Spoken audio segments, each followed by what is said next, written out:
Glória a Deus.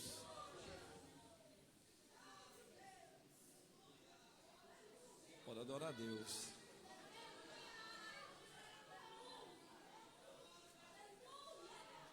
Oh, glória.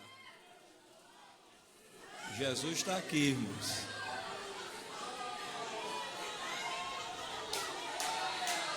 Oh, glória.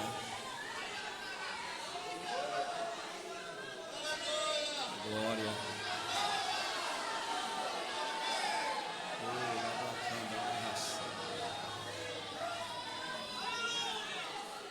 Glória a Deus. Oh, glória. Oh, glória. Quero cumprimentar os irmãos com a paz do Senhor.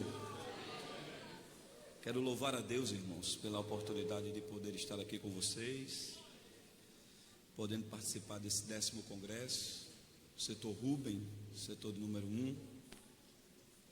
Louvar a Deus por esse convite e poder chegar aqui para cooperar juntamente.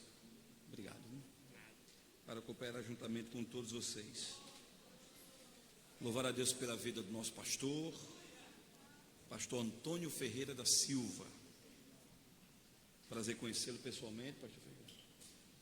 Louvar a Deus pela vida do pastor da congregação, nosso pastor, evangelista. Prazer conhecer o senhor. Ao seu vice, que está aqui do meu lado.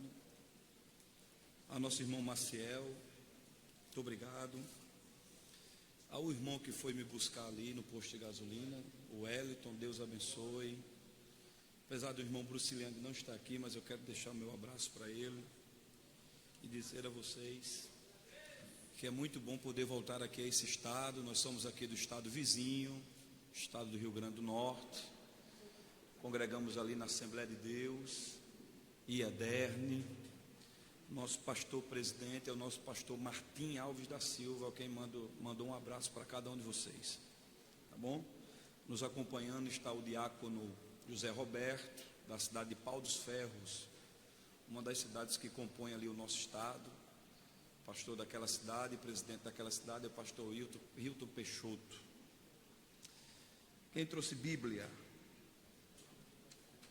Abra, por favor, sua Bíblia no Evangelho de Jesus Cristo, segundo escreveu Lucas.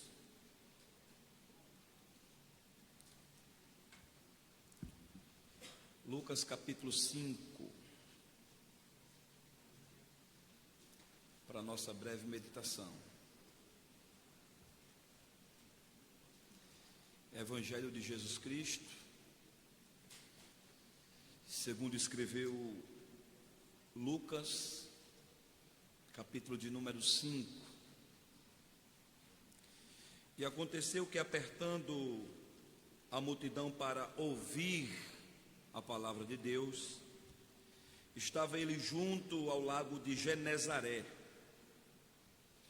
Viu estar 2 barcos junto à praia do lago, e os pescadores, havendo descido deles, estavam lavando as redes. Entrando num dos barcos, que era o de Simão, pediu-lhe que afastasse um pouco da terra, e assentando-se, ensinava do barco a multidão. E quando acabou de falar, disse a Simão: faze-te a mar alto, lançai as vossas redes para pescar.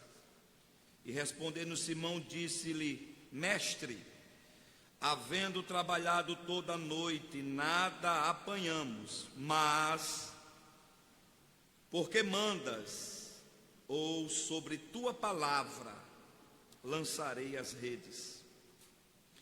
E fazendo assim, colheram uma grande quantidade de peixes, e rompia-se-lhe a rede. Fizeram sinal aos companheiros que estavam no outro barco, para que fossem ajudar, e foram, e encheram ambos os barcos de maneira tal que quase iam a pique. E vendo isso, Simão Pedro prostou-se aos pés de Jesus, dizendo: Senhor, ausenta-te de mim, porque sou um homem pecador. Pois o espanto se apoderara dele e de todos que com ele estavam, por causa da pesca que haviam feito. De igual modo também de Tiago e João, filhos de Zebedeu, que eram companheiros de Simão. E disse Jesus a Simão: não temas, porque de agora em diante serás pescador de homens. E levando os barcos para a terra, deixaram tudo e o seguiram. Quantos podem dizer amém? Amém. Quantos podem dar glória a Deus pela leitura da palavra? Meus amados irmãos, o texto que nós acabamos de tomar por base da nossa reflexão aqui essa noite é um texto muito conhecido da igreja, apesar de só quem relatar para nós ser São Lucas, ou Lucas relatar para nós essa pesca que os teólogos, nas epígrafes de cada explicação ou de cada passagem, colocou sobre a epígrafe falando sobre a pesca maravilhosa. Na verdade, eu vi duas pescas na Bíblia Sagrada: a pesca maravilhosa e a pesca milagrosa. As epígrafes do texto que vão dar distinção a essas duas pescas. Mas na verdade, tanto a pesca maravilhosa ela é milagrosa, como tanto a pesca milagrosa ela é maravilhosa. Porque tudo que Jesus faz é milagroso e é maravilhoso. Então, nós podemos prestar atenção, se a gente fizer uma leitura analítica dos 4 evangelhos e a gente sintetizar os 4 evangelhos, nós vamos perceber que, relatado nesses 4 evangelhos, ou do ponto de vista de cada escritor, nós vamos perceber que estão inseridos nele cerca de 35 milagres. Quantos milagres? Eu não estou dizendo que Cristo só fez 35 milagres. Eu estou dizendo que os evangelhos relatam para nós 35 milagres. Isso é o bastante para que a gente creia na pessoa de Jesus Cristo. Se nos evangelhos só tivessem relatado um milagre, isso também já seria o bastante para a gente crer nele. Se não tivesse relatado nenhum milagre, também seria bastante para a gente crer em Jesus. Mas Jesus fez muito mais do que 35 milagres. O próprio João, quando ele vai escrever o evangelho após esse, no verso 25 do capítulo 21, João vai dizer que cuidava ele, que se todos os milagres de Jesus fossem colocados em livros, nem todos os livros do mundo poderiam comportar tudo aquilo que Jesus Cristo fez. Então Jesus, ele fez muitos milagres. O escritor aos Hebreus, no capítulo 13, verso 8, diz que Jesus é o mesmo ontem, continua sendo o mesmo hoje e continuará sendo o mesmo eternamente. Significa que Cristo fez milagre ontem, faz milagre hoje e continuará fazendo milagre para que o nome dele seja glorificado. Então Cristo fez muitos milagres. Se você pegar desses 35 milagres, 5 deles estão relacionados à figura do peixe. Você vai ver sobre as 2 multiplicações, você vai ver a figura do peixe. Você vai ver sobre essas 2 pescas, a milagrosa e a maravilhosa, também você vai ver a figura do peixe. Você vai ver também uma pesca que houve de um único peixe, que está inserido em Mateus 17, a partir do verso 24 ao verso 27. E aquele ali, diga-se de passagem, é o único milagre que Jesus não conta até o fim, ou que a Bíblia não relata o fim daquele milagre. Se você prestar atenção, você só vai ver que Jesus deu a ordem para que Pedro pegue a vara, o anzol, vá até a beira daquele mar, ou desse lago, e o primeiro peixe que lhe subia, abrisse a boca e tirasse o estáter, e pagasse o tributo, tanto por ele como por Pedro. Mas só que a Bíblia não diz: e indo Pedro fez a pescaria e achou a moeda na boca do peixe. O milagre ali não é contado até o final. Por quê? Porque quando Jesus manda, a gente nem precisa contar o final, porque o final vai acontecer. Você está entendendo? Porque se Jesus falou, está falado e não tem quem desfaça. Levante a sua mão direita assim para mim, por favor. Você pode apontar para alguém e dizer assim: se Jesus falou, fica tranquilo, porque vai acontecer. Vai acontecer. Vai acontecer. E é interessante também que naquele milagre você vai prestar atenção que Jesus manda Pedro pegar vara e anzol. Mandou Pedro pegar o quê? Ninguém pesca de anzol sem isca, mas quando Jesus manda, até anzol sem isca, peixe é fisgado. Porque Jesus vai fazer coisa diferente no nosso meio aqui essa noite. Você está entendendo? Então você vai perceber que dentro desse contexto aqui, nós poderemos perceber que Pedro mais uma vez vai se destacar. E a gente tem que entender uma coisa: nós estamos falando aqui sobre o tema dessa mensagem, sobre de ser discípulo de Jesus, sobre ser ide de Jesus, sobre a ordem de Jesus. E a gente tem que entender algumas coisas que a Bíblia relata para nós, que se a gente passar, ler de maneira rápida, a gente não vai perceber alguns detalhes que estão inseridos nesse texto. E deixa eu abrir um parêntese aqui. Dentre os 4 evangelistas que escreveram os evangelhos, Lucas, ele é o que nos dá mais riquezas de detalhes. Alguns acreditam que porque Lucas ele era médico, e todo médico ele tem alguma coisa de cientista, e todo cientista ele é detalhista nas coisas que ele se envolve. Você vai prestar atenção que já no início desse evangelho, no capítulo de número 1, verso de número 2, Lucas ele vai escrever acerca daquilo que ele ouve, ele vai escrever acerca daquilo que ele ouviu. E Lucas ele não vai relatar qualquer coisa. O verso 2 do capítulo 1 desse evangelho vai dizer que ele vai escrever acerca daquelas pessoas que eram ministros e que andaram com Jesus. Então ele só vai escrever acerca das coisas que as pessoas que tinham intimidade com Jesus retratou para ele. Então Lucas ele vai enriquecer esse evangelho porque ele tem uma finalidade. E qual é essa finalidade? O texto explica. Ele havia ganhado um romano para Jesus, e esse romano precisava de embasamento bíblico. Por quê? Porque se tem uma coisa que firma um crente na fé é a Bíblia. O que firma um crente na fé não é milagre. O que firma o crente na fé não é bênção. O que firma o crente na fé não é pulo. O que firma o crente na fé não é grito. O que firma o crente na fé é a palavra. Então ele vai dar a palavra. Qual é o nome desse romano? A Bíblia chama ele de Teófilo. Segundo alguns estudiosos, Teófilo fazia parte da cúpula romana que havia aceitado a Jesus, e ele financia as escrituras que Lucas vai fazer. Então ele investe no ministério de Lucas. Lucas, para tentar ser também bom para Teófilo, ele escreve esse evangelho para que Teófilo também tenha embasamento, para não só se firmar, mas para firmar as pessoas que também viessem a aceitar a Jesus. Então é por isso que Lucas é detalhista. O evangelho de Lucas ele é um evangelho padrão. Ele é um evangelho que ele vai relatar de maneira cronológica as coisas que vão acontecendo. Mas você leu comigo o texto que nós lemos aqui de Lucas 5. Se você ler o verso 10 e o verso 11, você, eu, todos nós vamos ser tentados a compreender que aqui se deu o primeiro encontro que Jesus teve com Pedro. Por uma frase que Jesus vai dizer: eu não quero que você seja mais pescador de peixe. A partir de agora, eu vou te fazer pescador de... Há uma diferença de pescar peixe e pescar homem. Qual, pregador?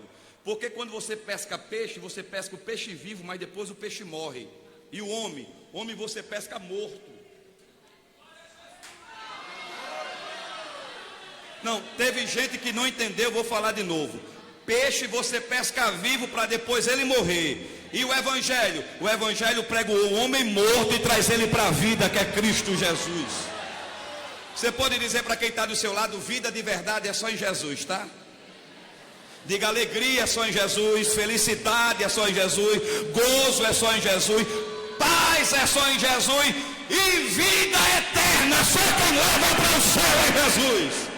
Você pode levantar a sua mão e dar glória para ele. Ele é digno de honra, de glória, de louvor. Então você vai ser tentado a compreender que aqui se deu o primeiro encontro, mas não foi.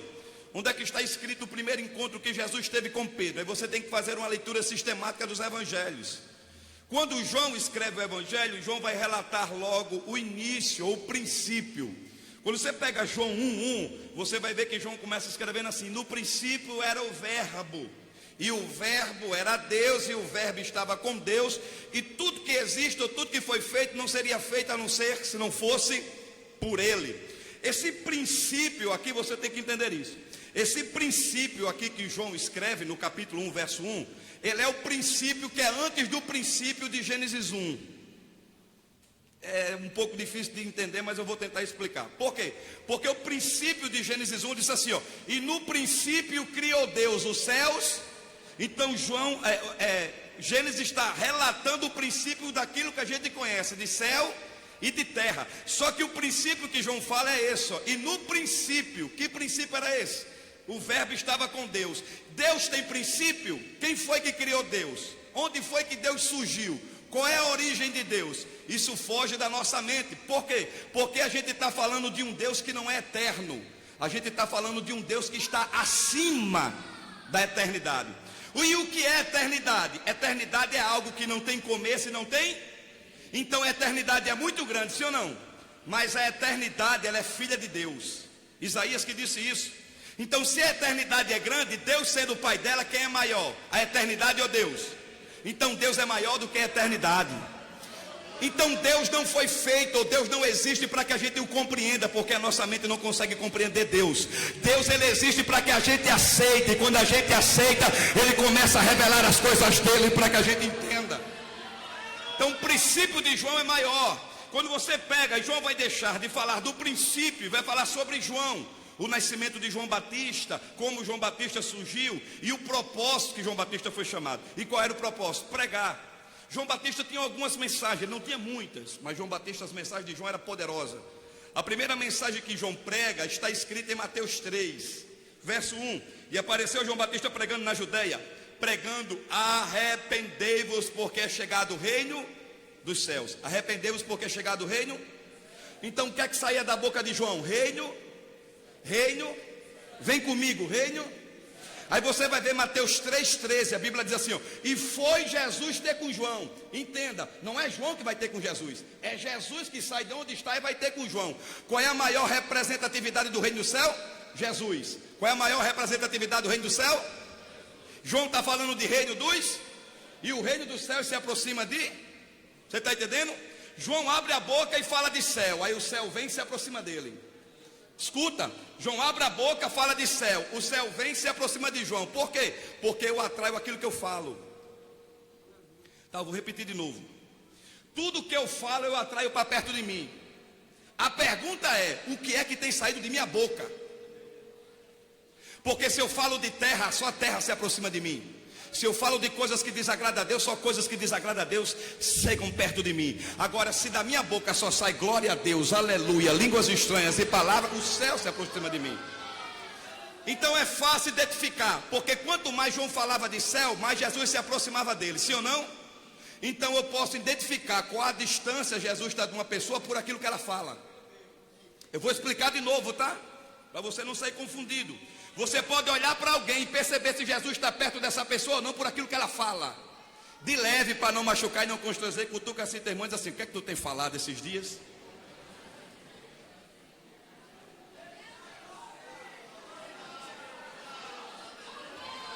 Eu estou falando de ser discípulo, e ser discípulo é diferente. Estão pregando um evangelho por aí fora que não muda, que você pode andar do jeito que quer, você pode falar o que você quiser, mas o evangelho que Cristo pregou, ele transforma, ele muda. Então João está pregando e Jesus vem para ser batizado. Então a primeira mensagem que João prega é: arrependei-vos, porque é chegado o reino dos céus. João capítulo de número 1, João muda o teor da mensagem no que diz respeito ao tema ou ao esboço, porque a centralidade em Jesus continua. O que é que João prega em João 1? Eis aí o Cordeiro de Deus que tira. O Cordeiro de Deus faz o quê?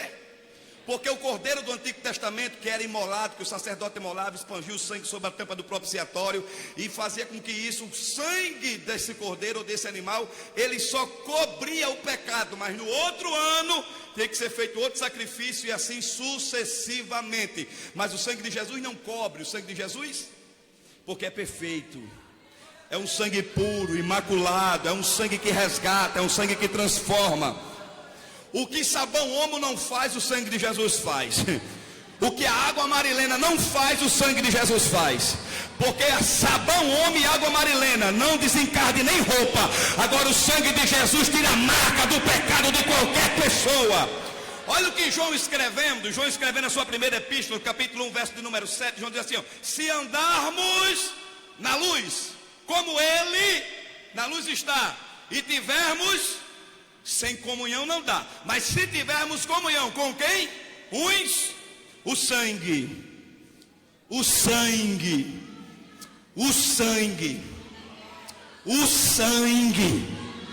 sangue que faz o inferno tremer, o sangue que faz Satanás arrancar os cabelos, o sangue que faz os demônios ficarem preocupados, é o sangue de Jesus Cristo. Esse é o sangue. Se você prestar atenção, a singularidade do sangue de Jesus é impressionante. Por quê? Porque em Deuteronômio diz que um sangue de um culpado, quando derramado, o sangue daquele que derramou deveria ser também derramado pela justiça. É por isso que o sangue de Abel clamava pelo quê? Clamava pelo quê? O que fazia o sangue clamar era a terra, porque terra não foi feita para receber sangue, terra foi feita para receber semente e água, para que brote, para que produza, para que dê mantimento a todos os homens. Então o sangue de Abel caiu na terra e clamava por justiça. Qual era a justiça que o sangue de Abel clamava? Que o sangue de Caim também fosse derramado na mesma proporção.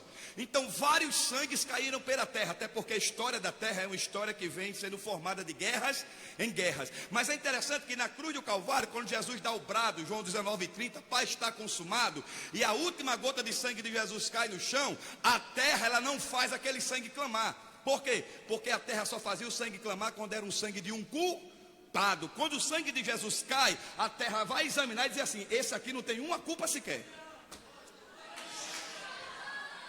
Aí a terra ela não vai clamar. O que é que a terra faz? Ela vai tremer. Pega na mão do teu irmão e diz assim: o sangue de Jesus, que te purificou de todo o pecado, é tão poderoso que a terra treme. A terra treme. A terra treme. Eu vou dizer: a terra treme até tu dar glória. A terra treme. Quantos aqui estão entendendo o poder do sangue de Jesus? O sangue de Jesus é poderoso, majestoso, grandioso, excelso, magnífico, limpo, puro. Tudo que é fabricado na área têxtil, na área comercial, na área alimentícia, tudo que é fabricado, até carro, pneu de carro, óleo, gasolina, tudo que é fabricado na terra tem prazo de vê se o sangue de Jesus tem. O sangue de Jesus vem da época de Adão até a nossa época, até o final da história. É o sangue que nunca perde a validade. É o sangue de Jesus Cristo de Nazaré. O sangue dele. Então vamos lá. Aí João prega: esse é o Cordeiro de Deus que tira o pecado do mundo. Quem vai ouvir isso vai querer conhecer quem é o Cordeiro. Entre essas pessoas está André. Está quem? Quem era André? Irmão de Pedro. É interessante que o primeiro a conhecer Jesus foi André. Diz o texto. Aí André, depois que conhece Jesus, vai chamar Pedro e vai apresentar Jesus a Pedro. Quem faz essa ponte, quem faz essa liga é André. Depois Jesus, mais na frente, vai chamar Filipe. Filipe, vendo que André levou Pedro, não quer ficar por baixo, vai chamar Natanael. Perceba que é um efeito dominó. Como assim? Quem conhece Jesus não consegue ficar parado, quer trazer alguém para conhecer também. Segura aí, eu estou falando de discípulo. Vai apertar um pouquinho, mas se não der glória a Deus, dê menos um ai. André não consegue ficar parado, porque ele teve um encontro verdadeiro com... Quando a pessoa tem um encontro verdadeiro com Jesus, ela não consegue guardar para si, ela quer transmitir para alguém. E é isso que André faz. Quando Filipe tem um encontro verdadeiro com Jesus, ele não consegue ficar calado, vai chamar Natã. Quando a mulher samaritana, João 4, tem um encontro com Jesus, ela larga o cântaro, porque aquilo era pesado, e ela disse: eu não quero que nada me atrapalhe, porque a partir de agora, aquilo que me atrapalhava não atrapalha mais. Ela entra dentro da cidade e conquista toda a cidade e traz a presença de Jesus. Por quê? Porque quem teve o encontro com Jesus verdadeiro, e eu vou repetir, quem teve o encontro com Jesus verdadeiro e se tornou discípulo, não tem vergonha de falar dele para ninguém. Aqui na Paraíba não tem não, deve ter lá na minha cidade, mas aqui não tem não. O que? Crente 007, que na faculdade entra disfarçado, na faculdade entra disfarçada, se veste até igual, para ninguém achar que é crente, coloca o cabelo até igual, o linguajar igual. Como é que é, meu irmão? Estás nessa? Isso tudo para quê? Para ninguém saber que é crente, porque tem medo de ser envergonhado na sala. Tem medo de não fazer parte do grupinho, não é? Tem medo de não ser popular. Agora quem é crente de verdade não tem vergonha de... Segura na mão do teu irmão e diga assim: crente disfarçado não vai para o céu. Agora quem é discípulo de verdade não tem vergonha de falar de Jesus de Nazaré.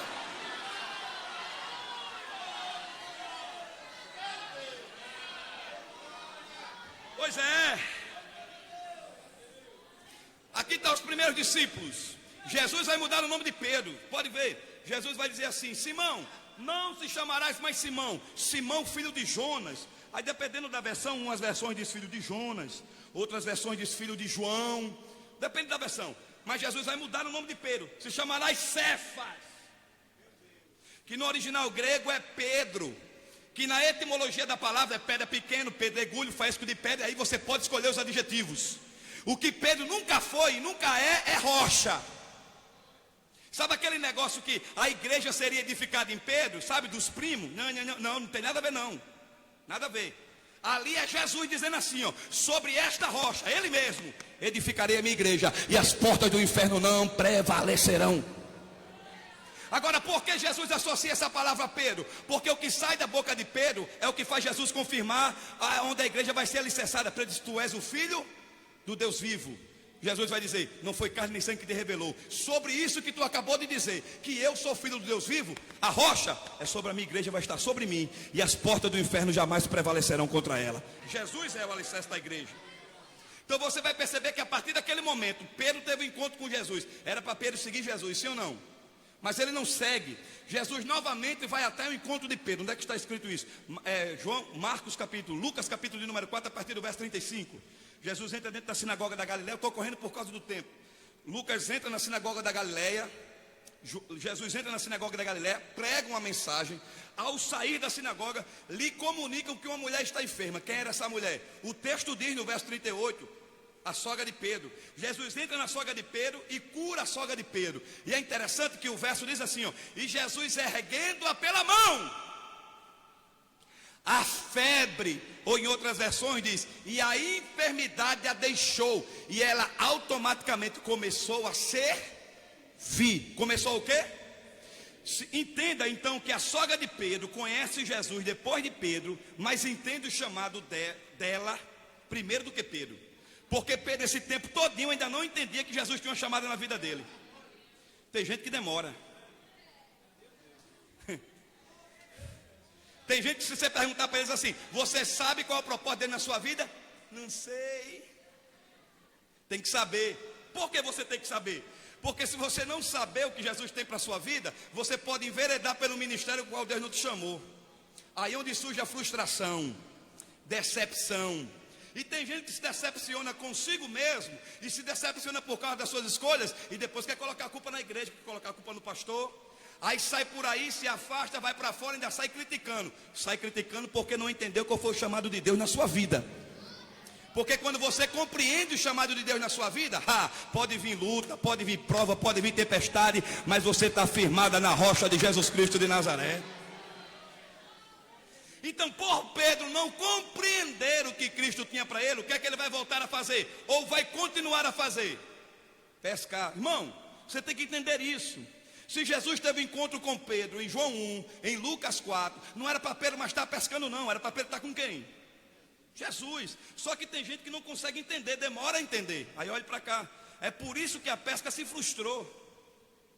Porque Deus às vezes trabalha com decepções humanas, para que as pessoas entendam que enquanto elas não compreenderem o que Deus tem para ela, a vida delas vai ser uma vida de decepção e frustração.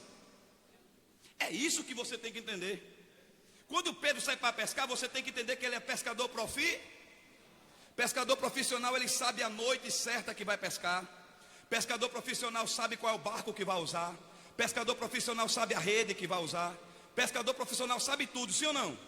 Então Pedro vai fazer tudo certo, mas no final vai dar o quê? Porque tudo que eu faço, que eu acho que é certo, sem Jesus estar no negócio, dá errado. Dá para compreender isso? Você já imaginou se o barco de Pedro vem cheio de peixe? Jesus ia querer usar o barco de Pedro. Como é que ia usar? Cheio de peixe. Pedro ia dizer assim: dá um tempo aí que eu tenho que primeiro vender. Aí é por isso que Jesus diz assim: não vai, peixe, se esconde, porque eu quero tratar com esse camarada aqui. É bom tratar quando alguém está na escassez, está na prova, está na luta. É porque Deus, ele trabalha com um tipo de chave que ninguém quer que ele trabalhe. Sabe qual é? Chave de fenda. Chave de fenda é para apertar parafuso que está frouxo. Mas quanto mais Jeová aperta, mais Jeová coloca no lugar que ele quer que a pessoa fique. Pedro passou a noite inteira pescando. Pedro passou a noite inteira fazendo o quê?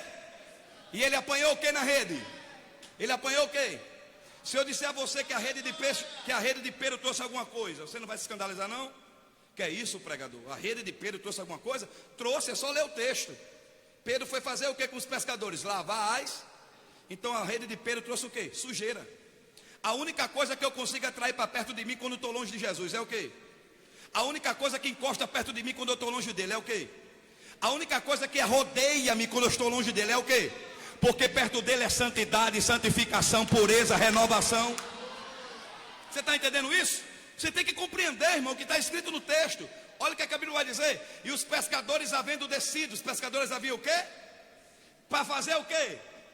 Significa que quando eles estão lavando as redes, Jesus, por causa da aglomeração da multidão, olhou para 2 barcos. Quantos barcos?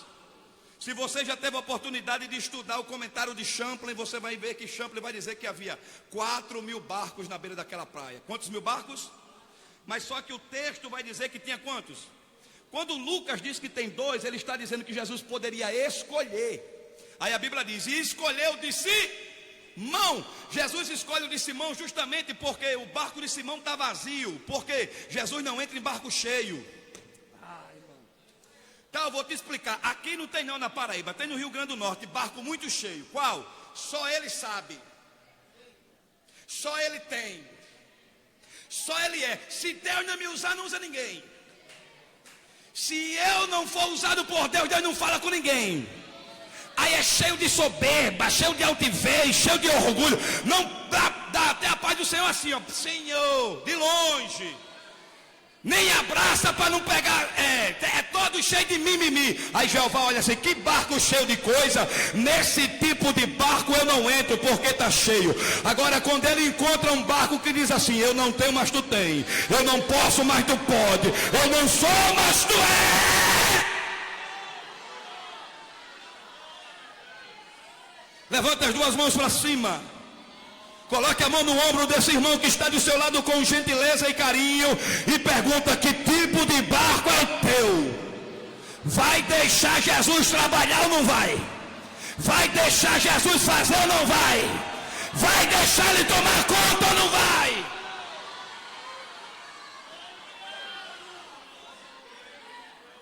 Olha para cá. Entenda isso. Jesus só entra no barco de Pedro porque o barco de Pedro está vazio de Pedro. Falei rápido, vou falar mais devagar.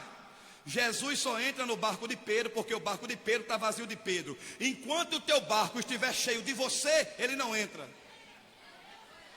Então desce desse pedestal que aqui não tem ninguém melhor do que ninguém não. Deixa de ser besta, desculpa a expressão, de querer se achar alguma coisa, porque todo mundo aqui é igual. Todo mundo está debaixo da misericórdia de Deus.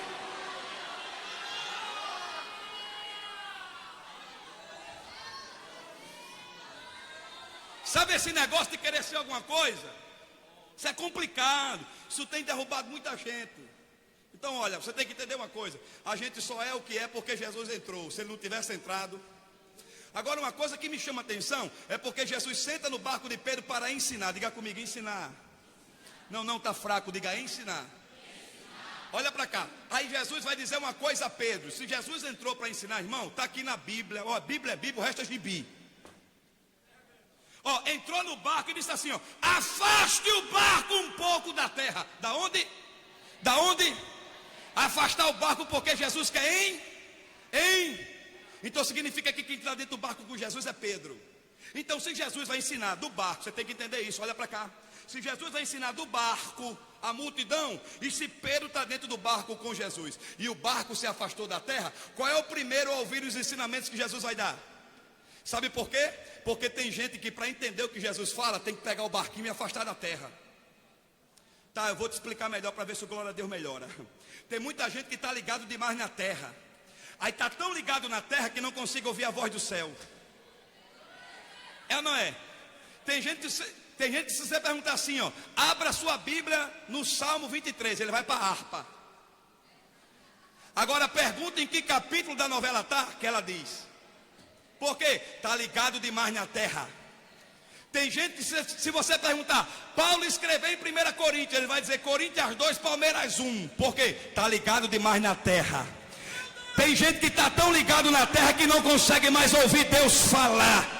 Agora se você quiser ouvir Deus falar, afasta o teu barco da terra, porque Deus quer falar com você. Irmão, cá para nós, irmão. Big Brother, irmão. Pelo amor de Deus, irmão. Novela, irmão. Já está dizendo, é uma macumba só, nó na vela. Sai dessas pragas, irmão. Vamos ouvir Deus falar, Deus falar, Deus falar, Deus falar, Deus falar. Quem é que está comigo aqui quer ouvir Deus falar? Aí Jesus está ensinando. Aí Jesus vai dizer, vamos correr porque o tempo já foi. Olha o que Jesus vai dizer. Depois que Pedro aprende, parece que eu vejo Jesus dizendo assim: e aí Pedro, conseguiu alguma coisa? Não pescou nada, noite frustrante, decepção. Pedro entende e compreende: é Jesus, longe de ti eu não sou nada, sem você eu não posso nada, sem o Senhor eu não consigo nada, sem o Senhor é as portas fechadas, sem o Senhor eu não tenho. A partir de agora, o meu barco é teu. Aí é Pedro, já que o teu barco agora é meu, então faz o seguinte, vamos ao mar? Vamos ao mar? Essa palavra aqui, ó, lança-te a mar alto, se você for ver no contexto no original grego, é um convite, é o quê? Ó, vamos lá. Afasta o barco um pouco da terra. Se você for para o grego ali, afastar é uma ordem. Afasta, ele dá ordem. Agora, lança-te teu barco sobre o mar alto. Vamos a mar alto é convite. Perceba, por que convite? Porque Pedro já havia se entregado a Jesus, aceitou a ordem, ele começou a ser seu Senhor, sim ou não? Aí agora, depois que Jesus é Senhor, olha o que é que ele faz. Vamos a mar alto, ele faz um com. Porque mar alto e mar raso aqui está associado à intimidade. Tem gente que aceitou Jesus, deixou até Jesus entrar no barco, mas onde é que o barco dele está com Jesus? No raso. Não tem experiência nenhuma, tem medo até de barata, tem medo de lagartixa, tem medo de tudo. Por quê? Porque ainda não teve uma experiência séria com Jesus. Quando eu falo isso, estou falando do mundo espiritual. Agora, olha o que é que Jesus faz. Primeiro eu dei a ordem, agora para ter intimidade. Intimidade forçada, isso aqui é atentado ao pudor. Agora, intimidade tem que ser convite, você que tem que querer. Você quer ir? Se você quiser continuar levando um cristianismo de água rasa, fica aí. Agora, quem quiser profundo... Tá, eu vou te explicar aqui usando a Bíblia. Ó, Ezequiel, a gente só pega, qual é o texto mais conhecido de Ezequiel? 37. Vale dos ossos secos. Quem que nunca ouviu falar? Agora você já parou para meditar em Ezequiel 47? A Bíblia diz que tem um trono que é o de Deus. E debaixo do trono de Deus tem brasa viva. E debaixo da brasa viva sai um rio. Não, tu já viu isso? No mesmo canto que tem brasa viva sai água. Dá para entender isso? Irmão, água apaga aqui na terra, lá no céu, água e brasa, tudo junto e não apaga. Oh glória! Aí escute, aonde essa água passa, toca da vida, toca. É por isso que a samaritana queria beber da água do poço. Ela estava dizendo assim: eu vou beber dessa água. E eu disse: se tu beber dessa água, tu torna ter sede. Jesus estava dizendo: tu bebe dessa água e tu morre. Sabe qual é o teu problema, samaritana? É porque tu quer beber da água daqui de baixo e tem uma fonte aqui em cima falando com tu e tu não está entendendo. Porque quem bebe dessa fonte não morre, porque ela jorra para a vida eterna. Então aonde a água passa, traz vida. Aí olha que coisa interessante. Aí a Bíblia diz que da água que sai, que faz vida, formou-se um rio. Aí vem um anjo com um cordão de medir e mede 1000 côvados. Diz assim: Ezequiel, entra. Aí ele entra. Aí a Bíblia diz assim, ó, pode ver na sua versão: e me fez andar. E me fez, no original hebraico, e me convidou para entrar. E me convidou para o anjo mediu e disse: tem um convite para tu, vem cá. E ele entra. Aí a água deu pelos seus pés ou tornozelos aqui. Aí o que a coisa vai dizer assim: tá bom para tu, Ezequiel? Se tiver bom para você, fica. Agora se tu quiser mais,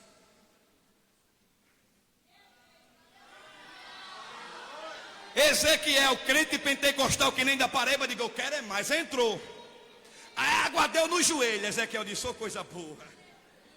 Ezequiel, tá bom para você, eu não forço, mas se você quiser mais, tem mais 1000.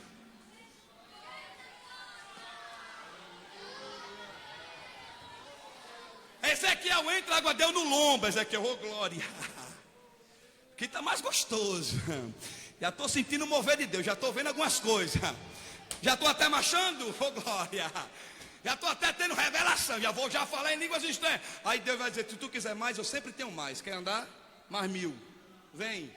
Eu sei que Ezequiel entrou e está dizendo assim, meu pé não toca mais no chão. O meu corpo está envolvido. Segura na mão do teu irmão e diga assim, é essa intimidade que Deus quer te dar. Diga, é essa intimidade que Deus quer te dar. Pergunta para quem está do teu lado, vai ficar no raso ou vai entrar?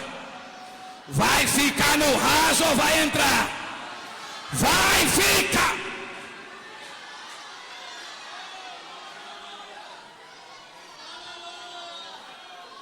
Labacanda, deixa eu ver quem vai entrar.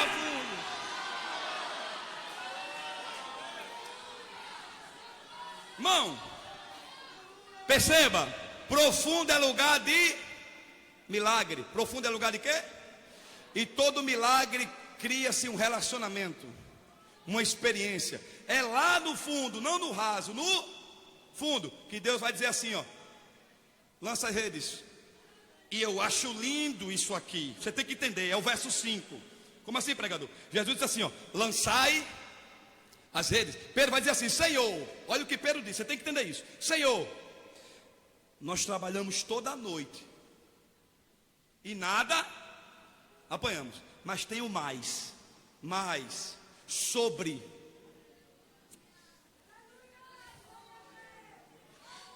o que? A tua. Sobre o que? Deixa eu tentar te explicar o que é que Pedro está dizendo aqui. Pedro está dizendo assim, Senhor, a madrugada todinha passada, esse mar não me deu foi nada. Porque segundo a minha expectativa, a minha inteligência e a minha experiência, era para o mar me dar peixe. Porque aquela noite era noite de peixe. Só que esse mar me frustrou. A partir de hoje, já que eu sou teu discípulo e aceitei o teu ide, eu não confio mais no que eu acho que é certo. Eu não confio mais no meu intelecto, nem na minha inteligência, nem na experiência que eu tive lá fora. A partir de agora eu vou lançar a rede sobre a tua. Pedro está dizendo assim, ó, Senhor, se tu mandar eu jogar a rede na areia, eu jogo. Não, você não entendeu. Pregador, ele lançou a rede no mar, porque Jesus mandou, mas Pedro estava com tanta fé, que se Jesus disse assim, joga a rede na areia, ele tinha jogado, porque é sobre a tua. Se Jesus dissesse, Pedro, joga a rede sobre o concreto, ele jogava. Pregador, a areia dá peixe, se Jesus mandar.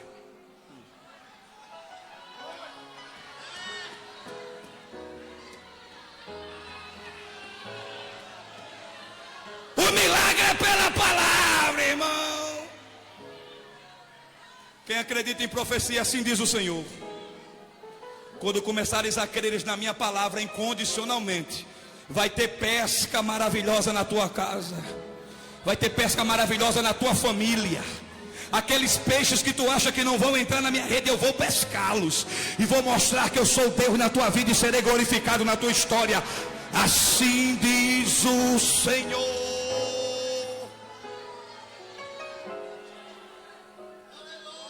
Sobre a tua palavra. Rabacanda séria. Iribicandara séria.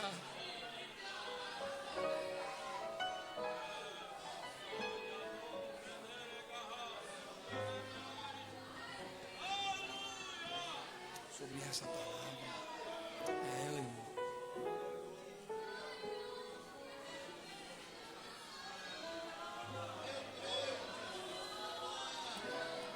Salvação é pela palavra, milagre é pela palavra, restauração é pela palavra, renovo é pela palavra. Deixa eu lhe dizer uma coisa, me perdoe, mas se você não veio aqui por causa da palavra, então você veio perder tempo, porque a palavra que transforma, que regenera, que faz a gente louvar, que faz a gente glorificar, que faz a gente cantar, é a palavra.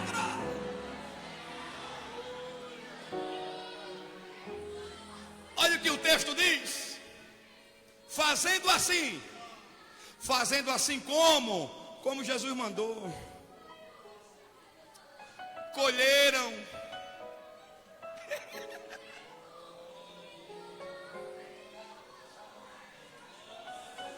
Vai ter colheita. Assim diz o Senhor, setor Rubem, esse ano é ano de colheita. Assim diz o Senhor, setor 1 é ano de colheita. Assim diz o Senhor, Bahia, é ano de colheita.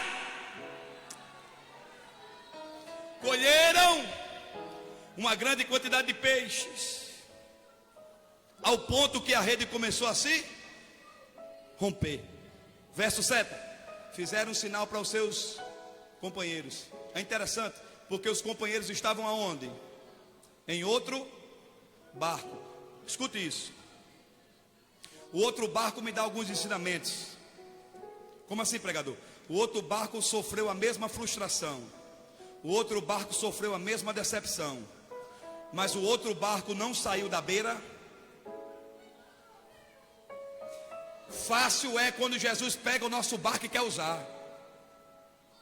Difícil é quando você vê Jesus usando o barco dos outros e o seu está parado na beira da praia.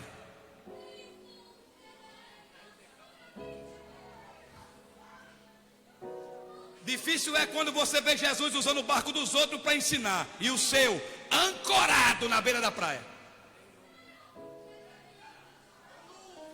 Difícil é quando você vê o barco de todo mundo cheio, mas o seu está vazio na beira da praia. Mas aquele barco poderia ter desistido, mas aquele barco permaneceu firme no seu lugar. Deus está dizendo para alguém aqui que pensou em desistir: não saia do seu lugar. Deus está dizendo para alguém aqui que queria deixar o círculo de oração: não saia do seu lugar. Porque depois do sinal, olha para cá, fazendo o sinal para os seus companheiros, o detalhe é você esperar o sinal. Não saia antes do sinal. Qual é o problema de muitos ministérios? Qual é o problema de muitos jovens que têm chamada? Querem avançar o sinal. Não, você só sai depois do sinal. Não avança o sinal. Por quê? Porque depois do sinal, o barco não estava parado, mas depois do sinal, o que está parado se move. Depois do sinal, o que está no raso vai para o fundo. Depois do sinal, o que está vazio vai ser cheio. Mas depois do sinal, aí encheram ambos os barcos, de maneira quase que eles, olha para cá, se encheram 2 barcos, quase afunda. Se for só num, tinha o quê? Diz para 2 pessoas aí, ou tu divide ou afunda, viu?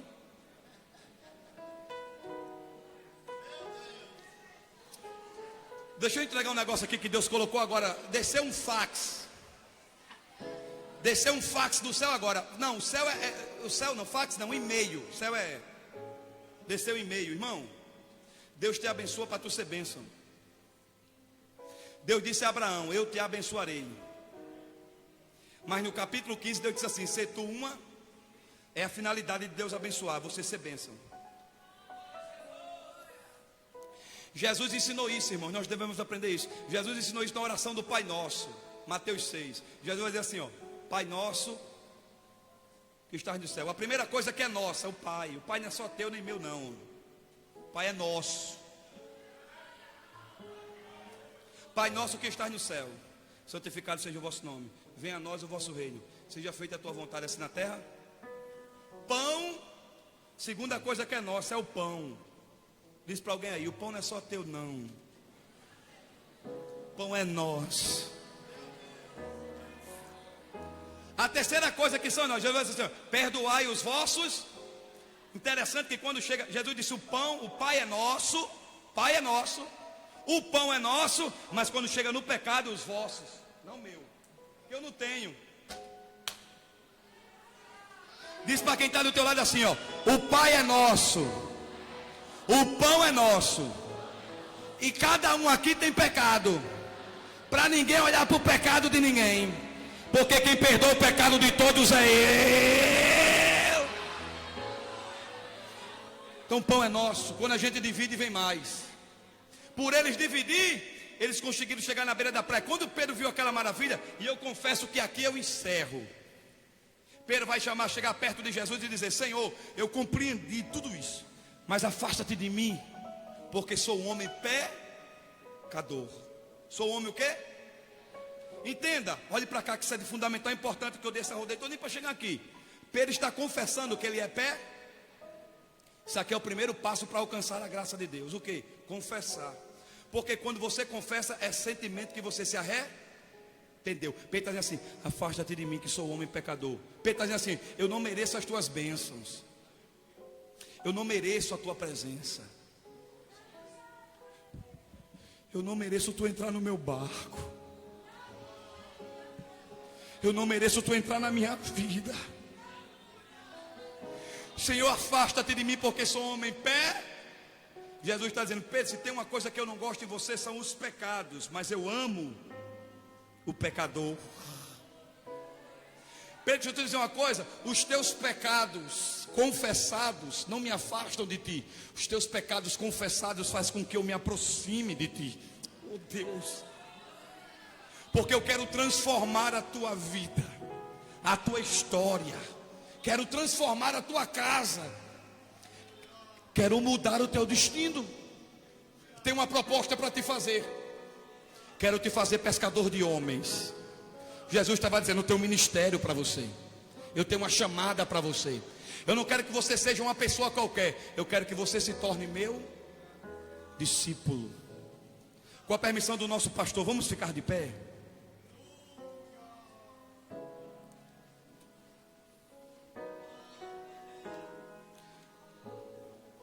A Bíblia diz que eles deixaram tudo. Olhe para cá para mim terminar. Sempre aquele que aceita o chamado de Jesus tem que deixar para trás alguma coisa. Jesus não chama ninguém a qual essa pessoa não tenha nada para deixar para trás. Por quê? Porque senão Jesus seria a única opção. E quando Jesus faz o convite, Jesus não faz o convite para ele ser a única opção. Você tem que ter outras opções, mas você tem que dar prioridade a ele. Estou lhe fazendo um convite irrecusável. Eu não estou lhe chamando para mudar de religião. Eu não estou lhe chamando para mudar de paróquia, de prédio, de igreja. Não. Eu estou lhe convidando para você mudar de vida. Na verdade, todo pregador, todo crente, todo discípulo, todo cristão tem uma dívida com a cruz do Calvário, e é essa: de querer trazer alguém até Jesus, para que essa pessoa sinta o que nós sentimos, veja o que nós vemos e tenha esperança de ir para onde nós vamos. Porque a única pessoa que pode garantir o céu e a salvação é Jesus. A pesca foi maravilhosa, mas Isaías disse assim, ó, que ele é um maravilhoso. Isaías diz: ele é Então Pedro deixou a pesca para ficar com o mará. A maravilhosa, que é a pesca, é bênção. Só que Pedro olhou. Olha o que é que Pedro foi inteligente. Pedro disse assim, ó: o barco cheio de peixe, isso aqui é uma bênção maravilhosa, mas se eu não vender esse peixe, ele fica podre. E se ele ficar podre, eu vou Então é melhor deixar a bênção, que é do lado, e ficar com o mará.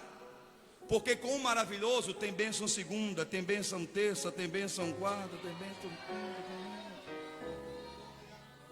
O meu convite é que você aceite o maravilhoso, que pode mudar a tua vida. Isso é a hora que a igreja trabalha, que os missionários trabalham. Isso é uma hora de luta espiritual muito grande. Mas eu quero que você seja a boca de Deus para quem está do seu lado, que você sabe que ainda não é evangélico, que ainda não aceitou a Jesus, e diga a essa pessoa que essa oportunidade agora é a dela. Cadê a primeira vida para Jesus? Nós queremos orar pela tua vida, nós queremos orar pela tua história, nós queremos orar pela tua família. Mas para isso você tem que tomar uma decisão agora para Jesus. Cadê a primeira pessoa para Jesus? Venha, nós estamos lhe esperando, lhe aguardando. Eu sei que tem. Chega de noites frustradas, de barcos vazios, de decepções. Está na hora de você permitir Jesus entrar dentro do teu barco e mudar o rumo da tua história. Para isso você tem que tomar uma decisão como Pedro tomou. Deixar Jesus entrar no seu barco e mudar a sua história. Cadê a primeira pessoa para Jesus? Traga ele, traga ela até aqui. Nós queremos orar por você. Nós queremos abençoar você através da ministração de uma oração. através da ministração da palavra de Deus. Vem aqui à frente. Que todo tipo de pensamento contrário, que todo tipo de coisa que lhe prenda agora, de sentimento que lhe prenda, de alguma frustração, de algum sentimento de vergonha, não deixa que isso impeça. Sai do seu lugar agora e venha, em nome de Jesus. Nós queremos orar pela sua vida. A oportunidade está aberta, em nome de Jesus Cristo de Nazaré. Venha, cadê a primeira vida? Pode vir, pode vir. Glória a Deus. A melhor coisa que nós fizemos. Está vindo, eu sei que tem. Está vindo a primeira pessoa. Está vindo a primeira pessoa. Eu quero a segunda pessoa, porque Deus falou com você também. Sabe?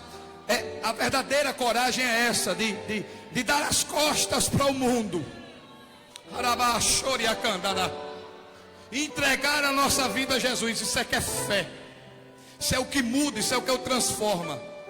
Eu quero aqui a segunda pessoa, em nome de Jesus, venha. A segunda pessoa, nós queremos orar por você. Deus tem uma mudança de história para a sua vida. Cadê a segunda pessoa para Jesus? Aqui já chegou uma moça, mas eu quero orar pela segunda pessoa que eu sei que tem aqui. Você precisa tomar essa decisão. Pega o nome dela, vamos fazer um acompanhamento. Eu tenho certeza que a igreja já tem uma equipe. Mas cadê a segunda pessoa? Sai do seu lugar e venha.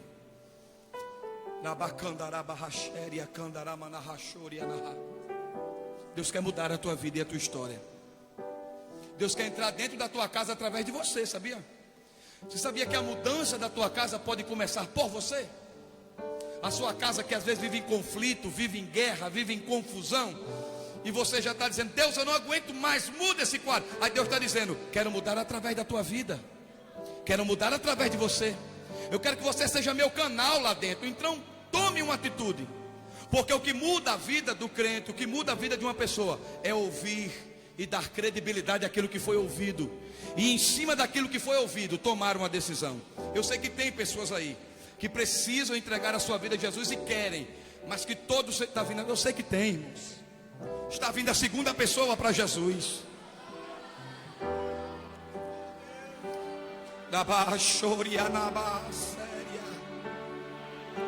Pode chorar, irmã, pode chorar.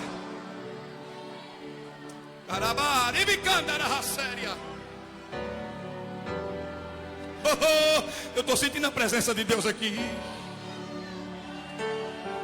Eu sinto a presença de Deus aqui. Eu insisto. Sabe por que eu insisto, irmãos? Porque eu sei o que Jesus fez na minha vida. Eu vim de Natal para cá ser boca de Deus para você. Eu não vim aqui simplesmente para brincar de pregar, não. Eu vim aqui por causa da chamada que Deus me deu. Vocês tinham que me conhecer há 13 anos atrás. Eu morava numa das piores ruas que existe em Natal, chamada Rua do Motor, Praia do Meio.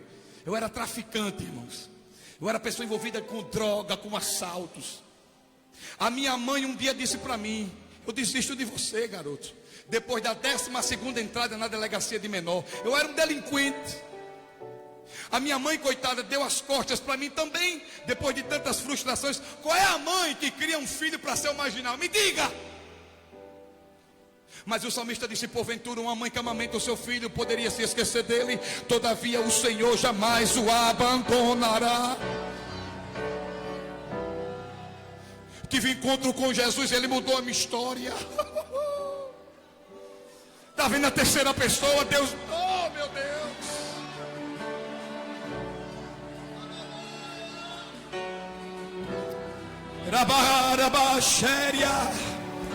Pega na mão do teu irmão e levanta para cima. Pega na mão do teu irmão e levanta para cima. Diga: Deus, eu quero receber agora uma unção, que eu venha evangelizar todo o bairro, porque esse ano é ano de colheita. Receba agora algo de Deus sobre a tua vida. Receba agora.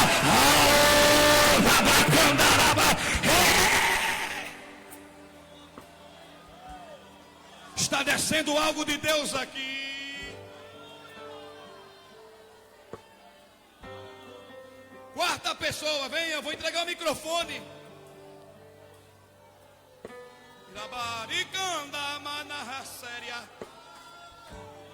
Eu sinto uma unção de Deus aqui, irmão. Isaías 10:27. A unção despedaça todo jugo do maligno, seja despedaçado agora, em nome de Jesus. A quarta pessoa sai do seu lugar e vem agora. A quarta pessoa para Jesus. Eu quero passar o microfone, na verdade devolver o microfone ao irmão Maciel. Irmão Maciel, ora ou designa alguém, mas você aí, ó, venha. Você que está na rua, Deus tem uma chamada na sua vida. Você que está aí sentado na calçada, não estou nem lhe vendo, mas Deus tem uma chamada na sua vida. Você que está afastado, chega, toma uma decisão essa noite e volta hoje para os braços de Jesus. Jesus está te dando mais uma oportunidade. Saia do seu lugar e vem agora, irmão Marcelo.